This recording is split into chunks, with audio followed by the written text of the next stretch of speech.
Carroll bringing it forward. Thompson's making the run. Carroll hangs on to it though. Still Davy Carroll. Could go all the way here. Oh, what a goal!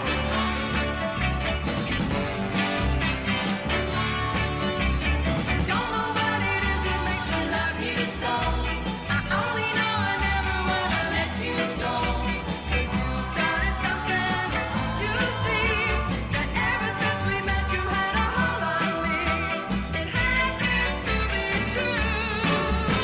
I only wanna be with you. Hello, I'm Phil Catchpole and welcome to this week's Ringing the Blues. On the show this week we have all the action and reaction from the draw at Derby County on Saturday. Duncan Alexander takes us through the rise in football stats, including another explanation on XG. And we also talk to Wycombe Wanderers fan Chris Moore on Till Death Us Do Parts. But first, let's head to Mexico City for the full Liga Juan results with Uri.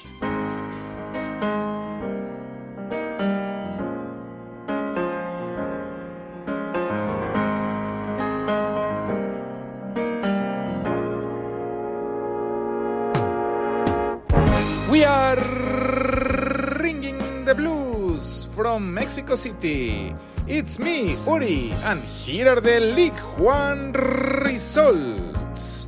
Barnsley 1, Charlton Athletic 1, Bolton Wanderers 1, Bristol Rovers 2, Cambridge United 2, Blackpool 1, Carlisle United 2, Northampton Town 2, Cheltenham Town 1, Leyton Orient 2, Derby County 1, Wycombe Wanderers 1, Fleetwood Town 0, Peterborough United 1, Lincoln City 1, Reading 1, Oxford United 3, Burton Albion 0, Port Vale 3, Wigan Athletic 2, Shrewsbury Town 0, Portsmouth 3, Stevenage 1, Exeter City 1. So we had a 97th minute equalizer. So Chairboys Spanish this week, 19th minute equalizers feel like winners. So 97, 97. Minute, minuto. Equalizer. Well, equalizer, empatar. And feel, to feel, sentir. Win, to win, ganar. So 19th minute equalizers feel like winners. Los empates al minuto 97 se sienten como ganadores. That was it. I'm wishing you very Merry Christmas, Feliz Navidad from Mexico City. And back to England with my amigo Filiberto Cachapollos. Adios. Feliz Navidad, Uri. Many thanks as ever. Right then, Wycombe Wanderers at Derby County. Toby Large joined us on commentary, and here's what happened.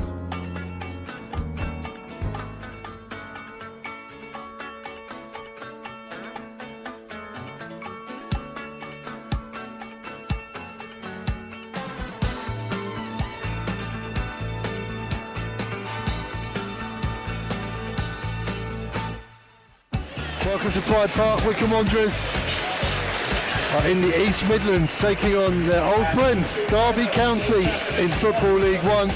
Derby County 5 wins in a row in the league. Wycombe Wanderers 4 defeats and no win in 8 in the league. To the feet of Mendes Lang, but Scowen snaps onto that. It's brilliant play from Josh Scowen. Now Sadler is coming off that left-hand side to provide the option. That's lovely play, finds McCleary. Phillips is in the middle. McCleary goes on the outside, cuts it back for Phillips, slides in just away from the ball. Great move by Wycombe Wanderers and some proper old-fashioned wing play from Gareth McCleary. The drop of the shoulder, the drilled cross. Phillips sliding in, and if he had slightly longer studs on, we might have scored. So low, slices his clearance. Corner heads it down now to John Jules. John Jules cuts onto his right, does he? Farino stops the shot, but they get the pass out to Mendes Lang on the right wing. Mendes Lang step over on the outside, goes for goal, beaten away, and it's there! Barkhazen! It's 1-0 to Derby, goal coming in the 82nd minute. Mendes Lang's cross was palmed away by Max Strick, but into the path of Tom Barkhazen, whose first time finish goes into the back of the net, and Derby County have got the late breakthrough. It's Derby 1, Wycombe 0. Joe Lowe picks up with Mendes Lang. Chairboys volleys it towards Wheeler. Wheeler cuts in field. Wheeler, it's a good run. Back heel to McCleary. McCleary on the left channel. This is promising for Wycombe. McCleary goes for goal. His shot is charged down. Leahy heads it into the box. Vokes is offside. He puts his hands up. Stays passive. Vincent Young gets the ball from the headed clearance. It's inside the area. Goes for goal. Oh, it's inches away. Kane Vincent Young claiming it's been deflected. It goes across the face of goal. It flashes past the post. A right-footed drive of Kane Vincent Young, nearly bringing Wycombe Wanderers level. Derby with the high line. Strick goes long towards Lowe. Lowe flicks it onto Wheeler. Wheeler! Is that a penalty? It is! Oh my God. Wycombe Wanderers have a penalty. David Wheeler fouled deep into stoppage time. The flick came on from Joe Lowe. David Wheeler ran onto it, and silence around Pride Park. There is a penalty to Wycombe Wanderers. Chris Farino giving Joe Lowe the biggest hug of anybody in the stadium after that there, because what a flick on it was from Lowe, and Wheeler was certainly on goal. And it's a definite penalty. Sam Vokes holding the ball, but you'd imagine that Luke Leahy's going to take it off him in the end. Luke Leahy's hanging back here. Sam Vokes is going to take the penalty, is he? It's the Wycombe number 9, Sam Vokes, substitute this afternoon. I don't know, I think Leahy might be walking towards it now, maybe Vokes, just to try and take the brunt of the stick from the Derby players. You've called it spot on there, Toby. That's exactly what he's done. It's Luke Leahy. Luke Leahy for Wycombe Wanderers.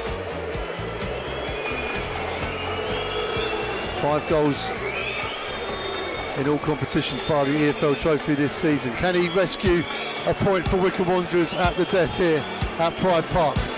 Luke Leahy versus Joe Wildsmith. The Derby fans behind the goal trying to put off Luke Leahy.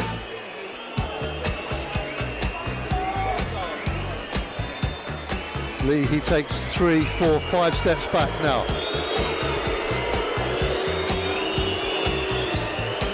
Approaches the ball, stuttering runner. Scores! Yes! Luke Leahy in stoppage time. Is that the turning point for Wycombe Wanderers? They were staring 5 straight defeats in the league. They chucked the kitchen sink at Derby. They've won a penalty, and the full-time whistle has gone. The last kick of the game at Pride Park, and Wycombe Wanderers have rescued a point. Derby County thought they'd done enough for 6 consecutive victories.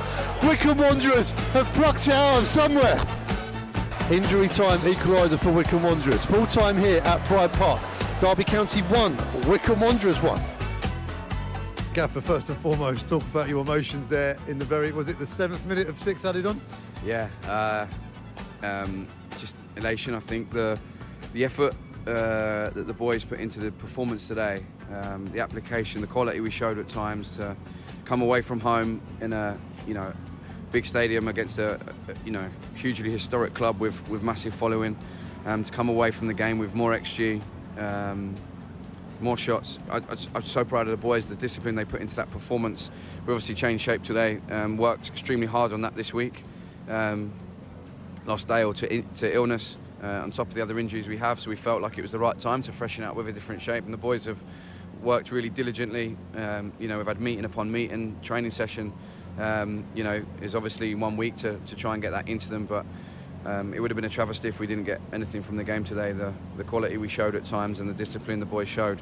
They're fighting for each other, they're fighting for the club, they're fighting for those supporters who backed them today, and I'm so proud of them. When a team and a club is in a run, it sometimes takes just one thing, a turning point. Was that the turning point today? We would have to hope so, yeah, absolutely. Sometimes, I just said to the boys in there, sometimes something can happen that can change your future and alter your future and influence your future, and we have to believe that and we have to take that forward.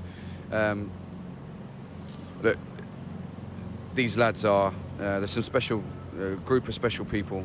They've really got together this week, and they've had a real tough week in terms of what we've put into them in training and the amount of information they've had to take on board to change shape from something we've done for the last 6 months, to put that into play today. I'm really proud of them. I'm so proud of them, the effort and the application they put into it and the quality we showed. We could have easily gone ahead in the game. I felt we had a few really good moments, and then we've gone behind, and I just said to the guys, there's a lot of talk at the moment about the run and whatever, but you take a punch on the nose like they did to go 1-0 down and to find the character to find a goal at the end, and nerves of steel from Lukey. What an incredible signing he's turning out to be for this football club. What a guy. He epitomises everything that we are about. But not just him. I thought that, like I say, the character to show that and the fighting team spirit that the boys showed, I have to be extremely proud of him. A really impressive cameo in the second half from Kane Vincent-Young as well. It's been a long time since we've seen him on the pitch. Yeah, he's been in scintillating form in training this week. I tell you, he's been, he had a maximum put on him, a maximum of half an hour that we were allowed to use him because he's been out with a hamstring injury for such a period of time. But he's been really impressive in training this week, and he's come on. And I thought that he'd scored at the end there. I was off celebrating. He's taken it outside. He's a really talented boy, Kane. Really cares about his football. Really wants to do well for himself and for this club. So, yeah, we're pleased to have him back. He's been a big miss for us, and obviously delighted to have someone of his quality back available. And this point now, a platform for the busy Christmas schedule. Yeah, the games are going to come thick and fast, and it's only a point, but it feels more than that. It feels like it's a big point for us. Like I say, we've gone on the road. We've gone to Charlton. We've gone to Portsmouth. Big decisions took those games away from us.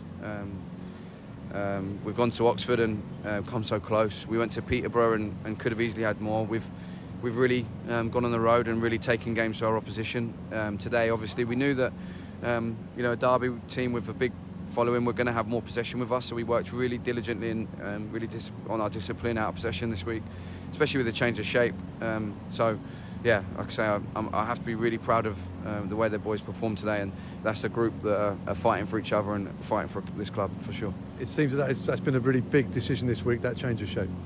Yeah, we have to be. I wanted to put the three into us this year, and with Brandon's injury, it felt like it hasn't quite looked or felt the same, and obviously we've had some other injuries as well, and we've been really, really close in games. We went to a 4 second half last week against Shrewsbury, and I really liked it.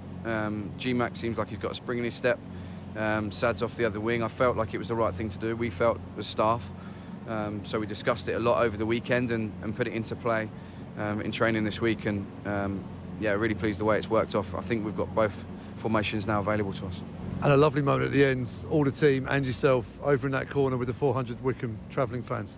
Yeah, it felt like a big moment. Those guys have followed us on the road, and I think they've seen some really encouraging performances on the road. I think our form's been really good, but for them to come here today and back us the way they didn't stop, and it's really important. It's really nice to share a moment. We've had a couple of ones that have gone against us late on, so to share that with them at the end, especially for the players that put so much into it, and was really good. So massive thank you to those guys. They've really backed us, and hopefully they've enjoyed their day. Luke, what better man for a penalty in the 97th minute?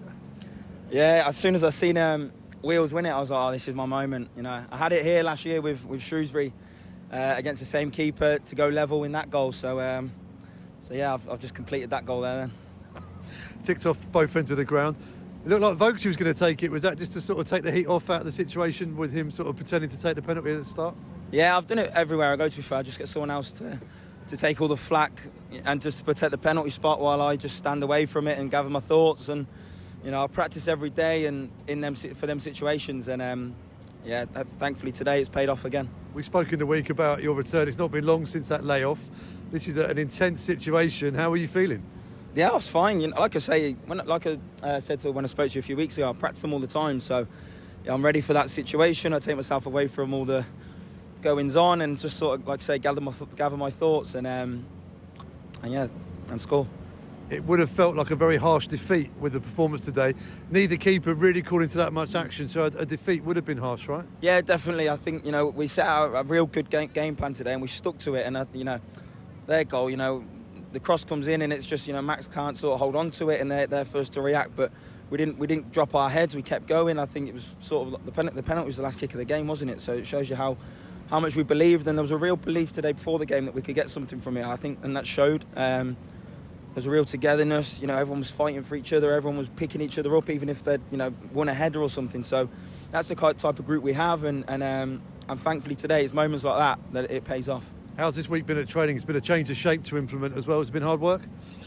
No, we're all professional enough, and we played the game a lot just to know what that formation you have to do, but little tweaks, and like I said, the game plan was perfect, and we really stuck to it, and barring that goal, like you said, I can't think many times their keeper or our keeper had to deal with it. So yeah, it would have been ridiculous if we come out of here with no points. But thankfully it's a point on the board, and we really kick on now, hopefully.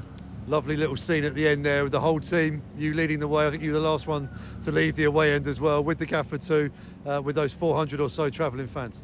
Yeah, definitely. Look, listen, what is it, a week or two before Christmas, and they've travelled all the way up here to watch us play, and we're just glad that we could give them something to cheer about right at the end, and thankful to every one of them, and we had every right to go and celebrate with them, because a last minute equaliser, it always feels like a win, or they feel like they've had a defeat. So yeah, grateful for everyone that turned out, and we go again on Saturday now. And we've had a few go against us late on in games as well, so to get one now, it shows you the spirit of the boys. Yeah, definitely. Like I said to you on Tuesday in Ringing the Blues, you asked if it it works its way back round, and I said it better do, and it has today. So thankfully that was for us, and we got the penalty and we scored it, and a great moment with the fans at the end. And a spring into Christmas now. Yeah, definitely. There's, we've had some real good performances without the points to show, and that one we deserved the point today. We got it, and we kick on now, leading into the Christmas period. The thoughts of Wycombe Wanderers manager Matt Bluefield and goalscorer Luke Leahy. But what did the Derby County fans make of it all? They're normally pretty level-headed about stuff, right? Well, here's the opposition view. Straw Hill Ram. Wycombe Wanderers have robbed us yet again. Bobby. The fact that you can be rewarded for time wasting all second half by getting an extra 6 minutes to then throw everyone forward and con the ref into giving you a penalty in the last 20 seconds is just effing wrong. Black and white sheep. Blowing the whistle directly after they score the pen? Surely some more time needed to be added on for that. That's topped off one of the worst refereeing performances I've ever seen here. Gutted. Sparkle. Well, what a load of anti-football nonsense that was. I'm not surprised nobody watches Wycombe. That said, we had no one who took control of the football either. Jono. We weren't good at all, but Wycombe played ugly, muscle-bound football that we fell for. Funny thing is, they had some strong, athletic, reasonably skilled players who, if managed in a different way, could be powerful. Instead, they just clod-upped us and cheated a bit, adding a ref who gave them a level of tolerance that she didn't afford us, and it was always going to be difficult. Dan S. 1992. Awful end to an awful game. Awful football put in place by an awful manager. That said, it were never a pen, but did we really do enough to deserve to win that game? We never really tested their keeper. If by some miracle we do end up getting promoted, we'll probably come straight back down. Results have been good, but the football is uninspiring to say the least. Still don't think Warne is the right bloke. It's like watching a worse version of Tony Pulis, and his football were crap. Scott Gretton. I didn't think today were all that bad. We always struggle against Wycombe. They are big and ugly, and try and wreck the game before it's even started. Take the penalty out and we grind out a good win. Needed the killer second goal though. In January, by some clinicality. SRG. Ugh. Poor game, which had us sinking to their anti-football levels for much of it. We still deserve to win the game though, but too many players with lead in the boots, with awful first touches. Orahan must have overrun it about 5 times first half alone. The ref were absolutely horrendous. Multiple bookings for absolutely nothing, only adds on 1 minute in the first half, very little other than subs in the second half, and she adds on 6 and plays nearly 9. Soft as anything penalty. Allows Lyle Taylor to completely ignore instructions to go off on the opposite side of the pitch and doesn't do anything about it. Premier League? Behave. Absolute joke. Dan, 82. The refereeing and the Wycombe player diving isn't the only issue though, is it? The old match were dreadful. We couldn't pass, couldn't control the ball, kept oofing it to no one. Ish ref or not, we shouldn't be drawing with Wycombe Wanderers at home. S. Turner, 85. We got what we deserved. An awful performance for 96 minutes against a poor Wycombe side.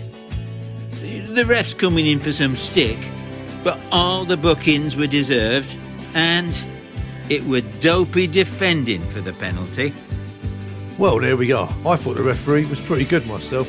Right, after these ads, we speak about football data. Don't go anywhere. This is Wycombe Sound. Hello, darlings. Yes, it's me, Lavoie, and I'm delighted to be playing the glamorous landlady, Dame Peggy Pullum, in Beauty and the Beast at the Wycombe Swan from the 8th till the 31st of December. It's going to be a real Christmas cracker, starring Joe McFadden, Suzanne Shaw, John Clegg, and me, Lavoie. We've got fabulous comedy, stunning costumes, and a spectacular digital set. Although you'll all be looking at me anyway. Book your tickets now at wycombeswan.co.uk. Bill Turnbull, a broadcasting legend whose tireless campaigning for prostate cancer awareness left a lasting legacy for men's health in the UK. Bill's message was clear. I really want you and your loved ones to take this simple online risk check now. Let's honour Bill's legacy together. Let's get men across the UK to check their risk. Let's broadcast it like Bill. Check your risk. Share the risk checker. Save lives. This is Wycombe Sound. Right, some of you picked up on the fact that Matt Bloomfield talks about data, XG, passes completed in your position half, etc., in post-match interviews. And often when we lose, that causes a lot of frustration among fans who may be not aware of the impact of football data and its growing influence in the game.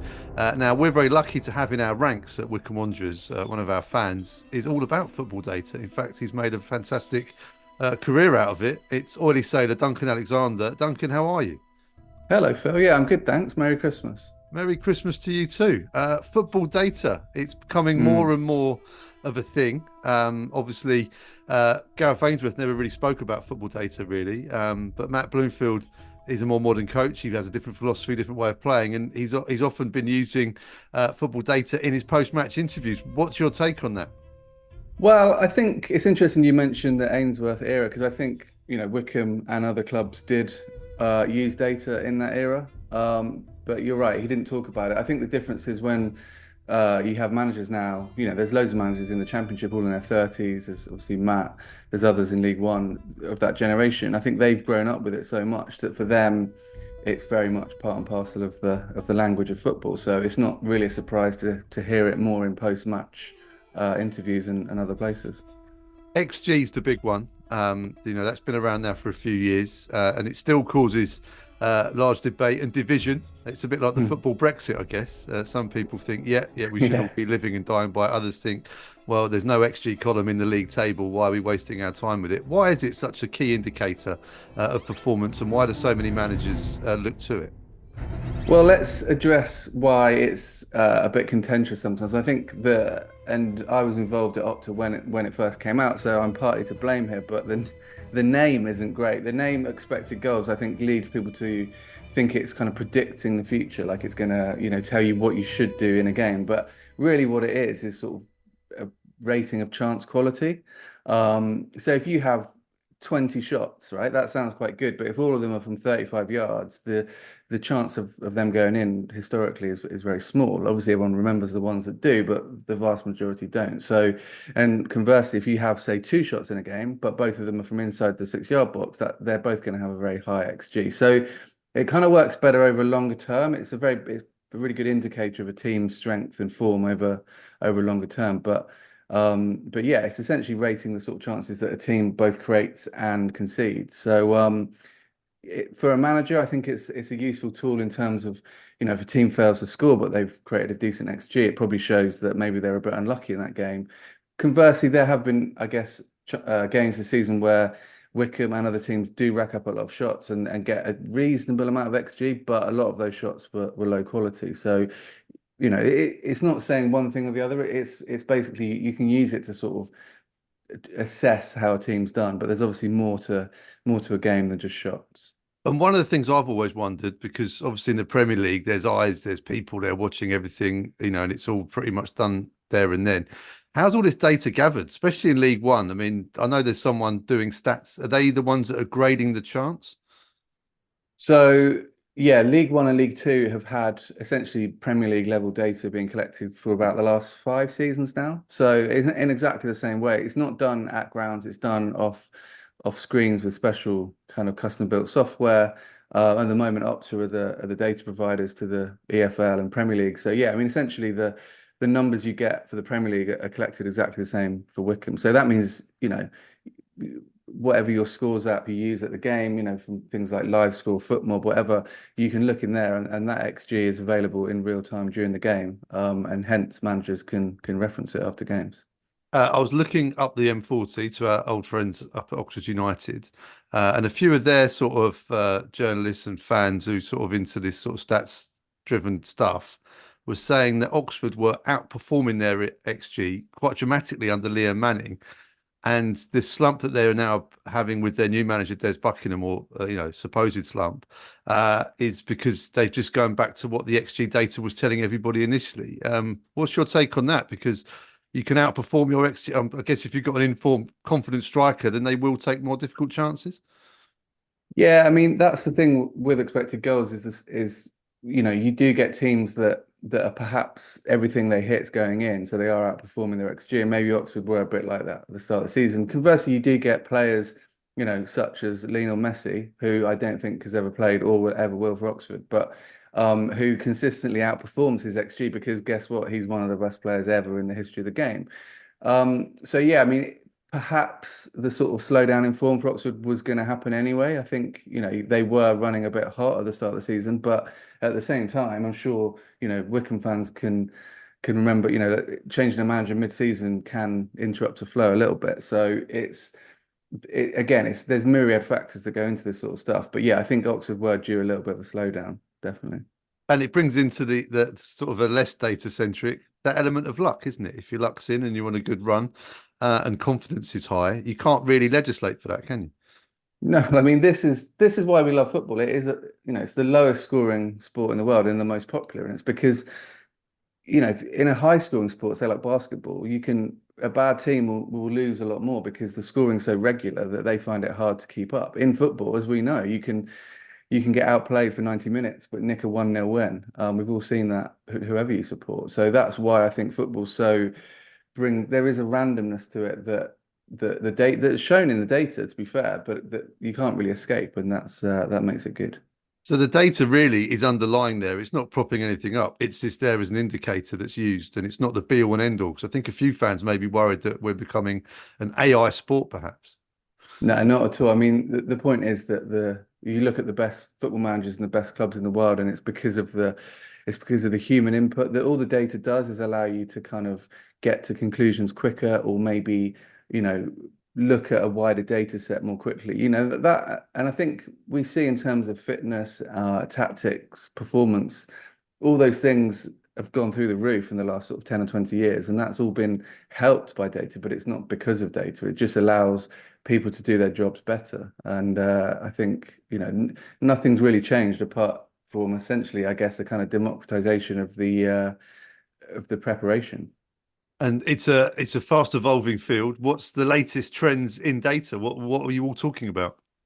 Well, we actually at The Athletic launched a new match dashboard at the weekend for the Premier League game. So it's kind of got loads of visually pleasant things to look at, but some new categories like circulation. So that's like how much a team kind of keeps the ball, and I guess it's kind of applicable in some ways to Wycombe this season, because it's about kind of keeping the ball, and that's often by going backwards and sideways. Now, I know a lot of fans, particularly lower down the leagues, will be like, we don't want to see the ball go sideways or backwards, but it's actually quite a good indicator of control of matches and success. You look at someone like Arsenal at the moment, who are, arguably statistically the best team in the Premier League at the moment, and their kind of circulation figures are off the charts because they control games so much. And I think, where top teams lead, other teams tend to follow a little bit, and football tactics are always evolving. And I think, we're seeing teams in League One try different stuff.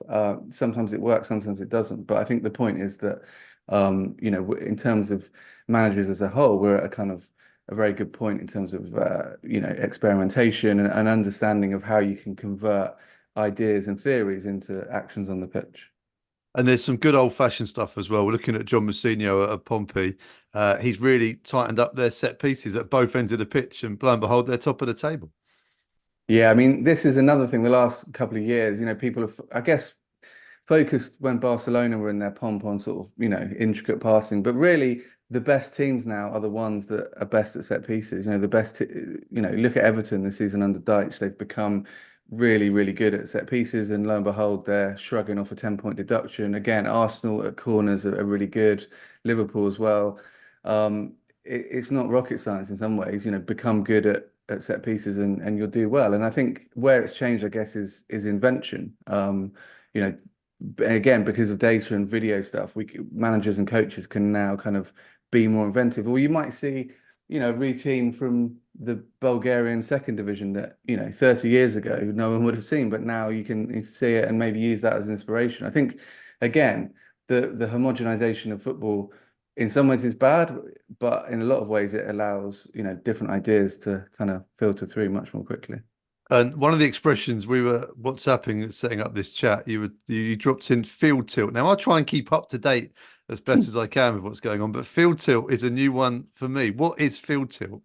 Well, from a Wycombe perspective, it's very much from the left wing to the right wing at Lokes Park. That's probably the greatest field tilt we'll have ever seen. But in data terms, it's just the proportion of touches in the final third. So if Wycombe have 80 touches in the final third and Oxford have 20 if they're playing each other, then Wycombe would have a field tilt of 80%. So it kind of, it's kind of a better version of possession, basically. It kind of shows you where teams are having the ball in dangerous areas rather than just in the middle of the pitch. So again, it's not going to tell you loads just on its own, but as a part of a bigger section or selection of categories, I think it just kind of gives you a bit more of a guide to a game than just the score. And I know people go, well, the only stat that matters is the goals, but lots of stuff go into making goals, as we now know. I like this because I often get, the passing stats. And if you're three or two or four defenders are passing the ball to each other on the edge of the penalty area for 20 minutes of a game, then you will have a high pass completion, because me and you could do that to each other just about probably. Yeah. But those stats were quite key, weren't they? Sort of, we've had 500 more passes in this game. But it's like if they're in a non-effectual area, then a lot of the fans were saying, what is the point? Whereas the field tilt, then I guess adds that jeopardy of it's more difficult to do that in the final third. Yeah, exactly. And I think, people shouldn't kind of think that managers just kind of hop onto the match stats and go, oh, look, we did this, that, and the other. They will all kind of see it as part of a wider picture of how the team's done, and they're never going to just, in some respects, the stuff they talk about after games is not the things they're going to be talking about to the players, because the coaches and players will be working off a much more kind of in-depth, advanced data set. But I do think that, mentioning XG in post-game interviews is a perfectly valid thing to do, because often, as we know, the score doesn't necessarily reflect the even the Derby game at the weekend, Wycombe had a better XG, and I think if you actually watched a game, that they did create the better chances. That maybe they didn't have that much of the ball, but they did have the better chances. So again, it kind of works out that way. So I think it's perfectly valid. I think XP should be used, expected perception of a team, because Derby fans leaving Pride Park, where I was sat amongst the Derby fans, a few of them were sort of wheeling out the same old tropes of anti-football, Wycombe are a terrible, horrible club, how do you watch that every week, etc., etc. But that's largely born out of a preconceived perception before the ball was even kicked, I guess. Yeah, and that is a really good point, that the kind of the long tail or the half-life of a team's reputation really does last a long time. I mean, we know that probably more than any club. So if you look at the kind of team stars for League One this season, Wycombe are kind of in the middle of they're not kind of a super intricate team like, say, Wigan, but then at the same time, they're not like a super direct team like Stevenage. They're kind of in the middle, and anyone that's watched Wycombe have seen that has evolved a bit. But these things are a process, and I think, personally, I thought that the signs, the passing and the signs from that game at the weekend were really good, and it felt like there were a lot of, there's a lot of progression in that match. Absolutely, and a 97th minute equaliser does feel like a winner. We've decided that already, and Derby fans definitely felt like it was a loss. I can attest to that personally, having been sat amongst them on Saturday, which was quite enjoyable. There we are. Yeah, we're actually pushing a piece out this week about left-footed penalty takers and how, because basically the conversion rate in the Premier League this season is well over 90%, which is like unprecedented. And there are more left-footed penalty takers. And obviously at Wycombe, we've got a good history of left-footed penalty takers from Joe through to Luke now. So, I think stylistically, it looks quite nice with the left foot, and hopefully statistically, that'll be the case as well. Absolutely. And I can't let you go without mentioning it's the anniversary today of Wycombe versus Lincoln, which was one of your favourite ever games, the Jockey McSporran match. I remember we spoke about this on this very podcast. It was that popped up thanks to the gas man on Twitter today. Yeah. So it was nice to see that. So, yeah, some nice memories. Very much so. Bruce Grobbelaar not quite reaching the halfway line with a goal kick, but in those days that was a bad thing. These days, doesn't matter. He could have just rolled it to a central defender in the penalty area. So again, shows how football has changed over the years. So we could be seeing an extended life of goalkeepers. Yeah, you could, because we're seeing a transformation in terms of the skill set required. If you only needed to make 4 saves a game, but 50 passes, then arguably passing is more important than handling. Although, again, I think a lot of fans will struggle to accept that. So we could be seeing Brucey back in action in January. Get him in, yeah. Well, Duncan, always a pleasure and always enlightening to talk to you about the beautiful game. And have a great Christmas. Yeah, you too, and to all the listeners as well. This is Wycombe Sound, Thursday evenings from 7. The Wycombe Wanderers show is now in its 4th season, and as you'd expect, we'll continue to bring you match analysis and highlights from Phil. You might enjoy this, Jack. Rona Grimmer's brilliant. Yes, come on, you Blues. Love hearing Jack's commentary while his wife, father-in-law and his mum move house for him. Jack. Getting absolutely thrown under the bus.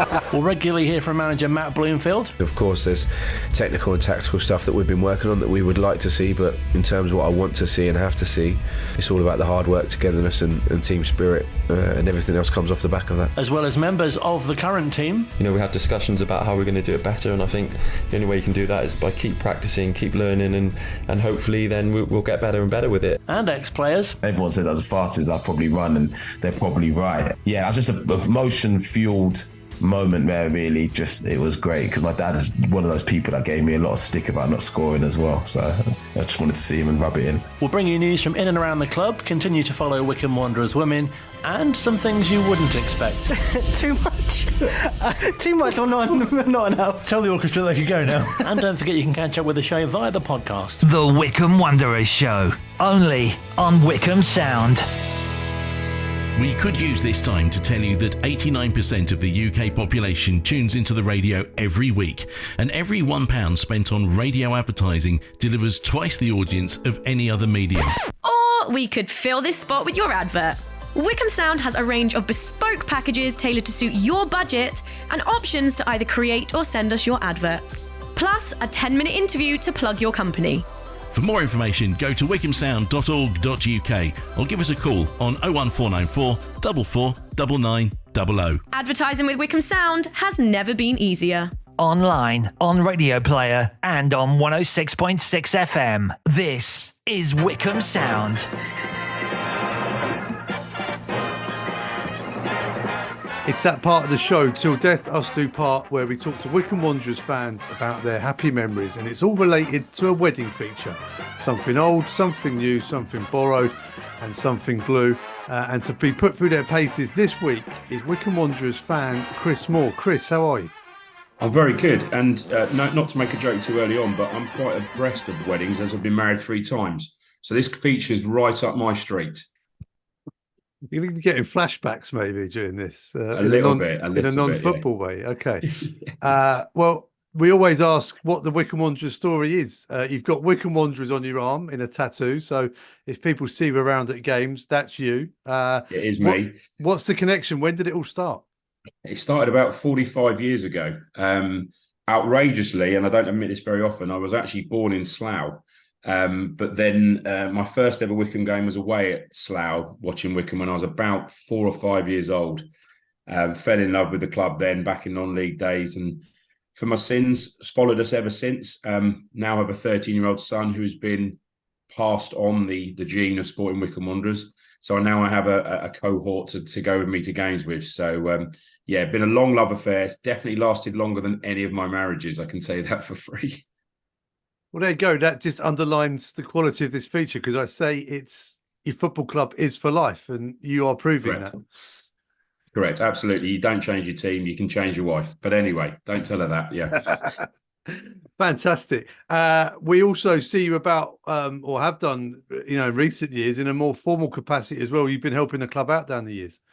Yeah, I worked for Vestel, who for 3 years was the AV sponsor at Wycombe Wanderers, and some great times. Obviously, we were in the Championship for one of those years, so nice to be associated with the highest level the club has ever played at. But yeah, all the screens are down to me in some capacity. Either I put them up, installed them, etc. But it was nice to give something back to the club, which I felt was really, really needed at that time, and it coincided with the real upgrade around the stadium. And I think now it's a really enjoyable place to watch football. We just could do with a few more wins on the pitch, obviously, but that comes and goes with football anyway. Yeah, the screens look good, and the one thing I always learned from you, Chris, was they're display units. They're not televisions. Correct. They're professional displays, not TVs. At least you've done your homework. That's good. Some of the others still call them TVs, who shall remain nameless, but they'll all know who they are. Right, let's crack on with the feature then, because you've just given us the history, which I say this every week as well. Tough questions these then, because plenty of things to choose from. Best ever Wycombe Wanderers memory. What's it to be? The problem is I've had to nail this down to a top 3. I couldn't get it down, but I will do 3, 2, 1. So in third place was Steve Guppy's goal versus Runcorn. Where we basically ran the entire length of the pitch, which basically secured our promotion into the Football League. I remember I was quite young. I had to walk to the game because my mum and dad were on holiday. It was about a 4.5 mile walk to get there, but I wasn't missing that for anyone. What a goal, what a game. Basically cemented our place. That's in third place, believe it or not. Second place, Dave Carroll's 2 goals at Wembley versus Preston. When we got promoted to League One in our first year in the Football League. And the first place is a little bit selfish, but obviously my son Kian was mascot at the playoff final versus Sunderland. There cannot be a better memory than that. And believe it or not, as the biggest Wycombe fan I know, we lost and I still had an amazing day. So, yeah, that's probably my favourite ever memory. Walking out, seeing my boy walk out at Wembley with JJ. It doesn't get any better than that. What a phenomenal story from the first game you went to in Slough. I nearly stopped the feature then when you said you were born in Slough. Exactly. Nice to meet you. Good night. Bye-bye. Yeah. But from that first game, and then wind the clock back however many years forwards, wind it forwards however many years, and your lad walking out of the home of football. And I guess the icing on the cake. I still get goosebumps. I'm getting goosebumps now just thinking about it again. To watch that team, it was Isthmian League when I first started watching Wycombe away at Bognor Regis on a Tuesday night, Welling United, Runcorn, Altrincham, all these teams. And then to be playing in front of 74,000 people at Wembley and seeing my son walk out with the team, it's the best football club in the world to support even without that, but that just cemented it. So when you speak to your son and tell him about those trips away from home, those games that we all went to, he wish he'd have come. I think that's the worrying thing. Does he believe it happened? I don't think. I mean, we've been to some hovels together in terms of non-league, just me and him anyway, not watching Wycombe, but he would go anywhere to watch Wycombe. I think you know that. So he's probably worse than me at the moment, which is great because it gives me a reason to go anywhere. number 2 choice was the Dave Carroll goals at Wembley. Now, on the gas room, there's often a school of thought that the classic Dave Carroll goal, the Maisie run, was the second best Dave Carroll goal that day. What's your take on that?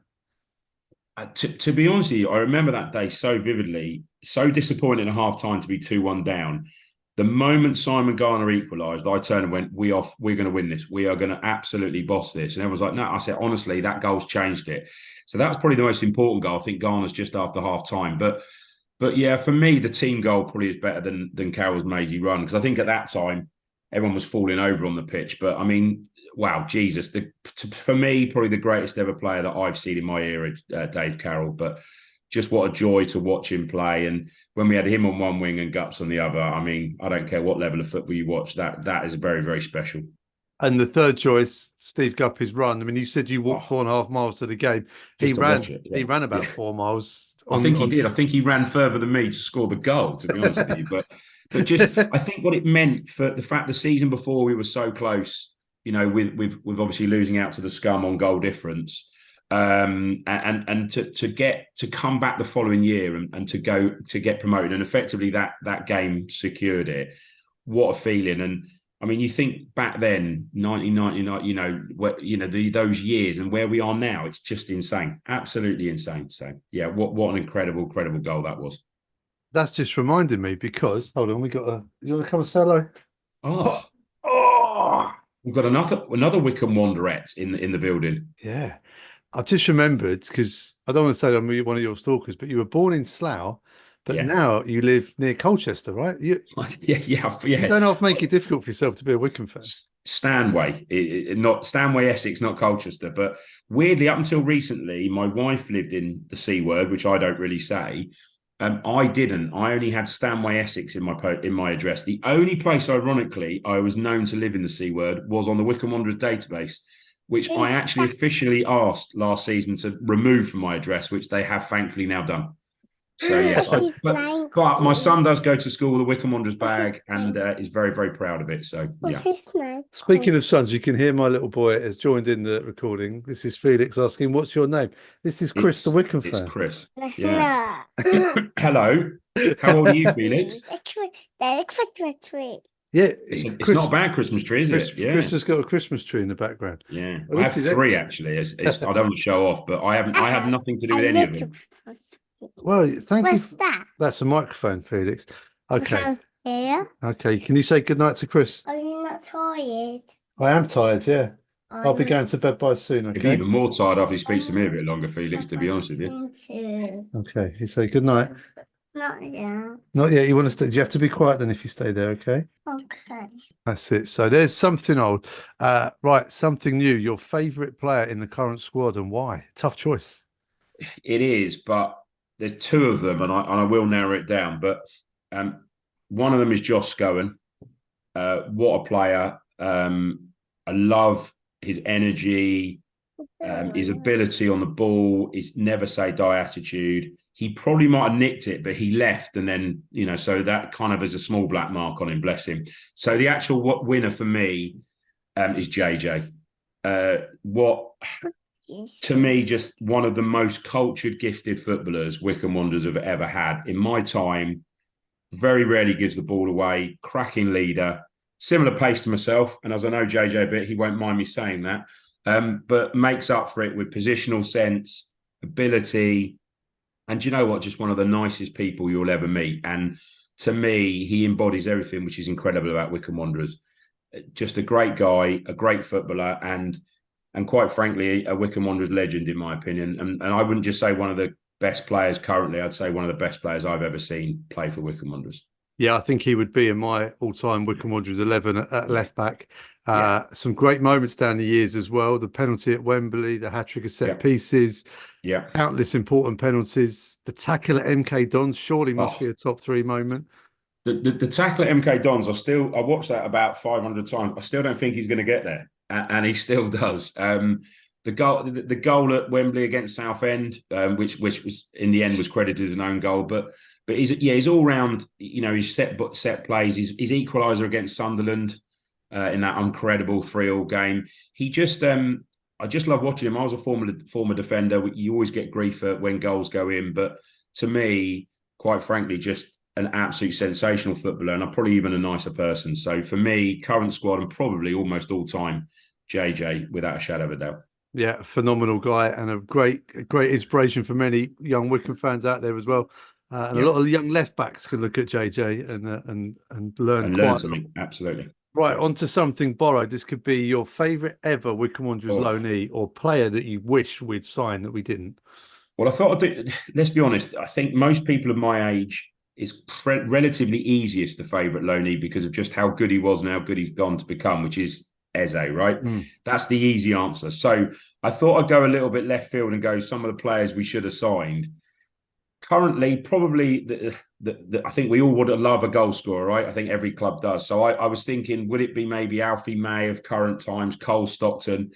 But then I thought, well, hold on. Up until the last time he played against us, who is the person that scored every single time he played at Adams Park? So I thought, well, if we signed him, he'd play every other week at Adams Park. Jordan Rhodes. I would have loved to have signed Jordan Rhodes.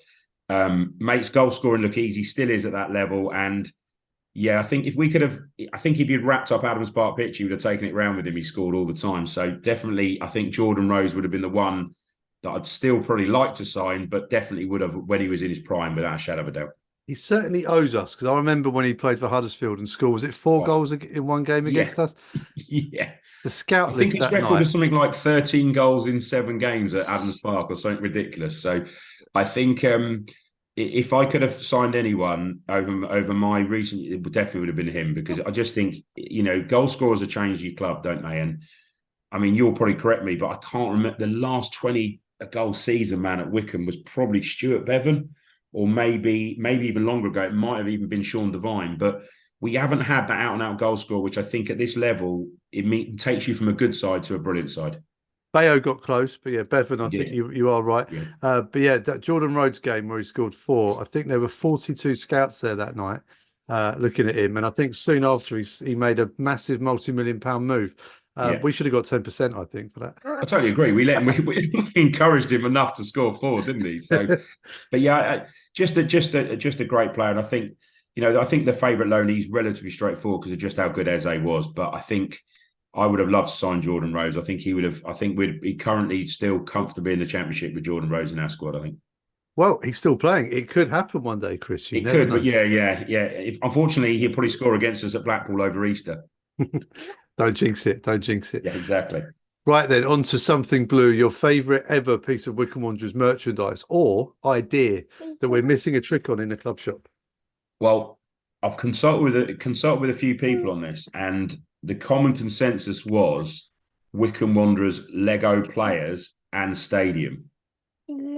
Now, I have a replica Wycombe Wanderers stadium made out of Lego, but it was made by bizarrely a Cardiff City fan who I then bought it off and is in my house. But I thought maybe a kit to make the Adams Park Stadium out of Lego or the Lego players would be quite amazing. So maybe something Lego Wycombe Wanderers related, maybe something that we're missing. I think Lego should do models of every Football League ground. Totally and agree. then they could be a little discount for Oxford United fans, obviously, because there'd be less bricks. Only have to pay for free stands. Yeah. Yeah. I mean, yeah. that'd be the the fairest cheapest one of all, wouldn't it? Yeah. It'd be the fairest way of doing it. Exactly. Although I've watched a bit of football across Europe. I recently went to Portugal and they seem to only have 2 stands in a lot of their stadiums. So maybe Oxford United fans could go over there and support one of those teams because, they even have less stands than them. So that might be a good option. A Lego Wycombe Wanderers 11, that'd be fantastic. Exactly. And then, but it's also changeable. You can collect them over the years, couldn't you? You could have, you could have Terry Evans that would be 3 times taller than any other Lego piece, and there'd be a few others. So yeah, you could have. I don't know, something like that would be a bit of fun. I think the kids would love it as well. Kids love their Lego, don't they? So well, you can hear Felix is getting excited by the Lego already. Exactly. So a Lego Adams Park, a Lego 11. I think you could be on something here. Lego's around at Windsor, right? Legoland. We can pop round there. Exactly. I'm sure they'll let us borrow some. Yeah. There we go. Could even bring in the Adams Park Stadium we've already got. That, as I said, somebody else made me that I have in my office. So along with a lot of other Wycombe Wanderers signed shirts. So yeah, but it's all in there. Wycombe Wanderers Lego. Right, bring it on. Chris, it's been a real pleasure to get your Wycombe Wanderers memories. And no doubt you'll be going to several games over Christmas. Yeah, I mean, Exeter may be a stretch this year, just of how far it is, and obviously from North Essex, it's even further. But definitely there, Port Vale, definitely there against Leyton Orient, definitely there against Bristol Rovers. I mean, just to show how mad we are, every home game's a 5-hour round trip as a season ticket holder. I'm sure there's others who do more, but it's quite a commitment just for a home game. But yeah, we wouldn't miss it for the world. And wish everyone who's listening and everyone else a happy and healthy Christmas, obviously. And I know, I hope Santa brings everything that everyone deserves, but for me, it'll be about 12 points, if that's okay. Brilliant. Well, Chris, we've ticked off a box here this evening because a Wycombe fan born in Slough, has lived in Colchester, does a 5-hour round trip to Wycombe Wanderers. You are a true chairboy. Have a great Christmas, and thanks for your memories on this week's show. No worries. See you soon. Right, that's your lot for this week's show. Many thanks to Chris Moore and Oily Sailor, and as well to little Felix for joining in during Till Death Us Do Part 2. Safe to say he did go to sleep when we finished recording. That's how interesting this podcast can be. Right, we'll be back after Christmas, so have a great time. Hopefully Wycombe Wanderers can bring us what we all need, and that's 3 points on Saturday, 3 points on Boxing Day, and 3 points at Leyton Orient. We don't ask for much, do we? In the meantime, happy Christmas, and come on, you Blues.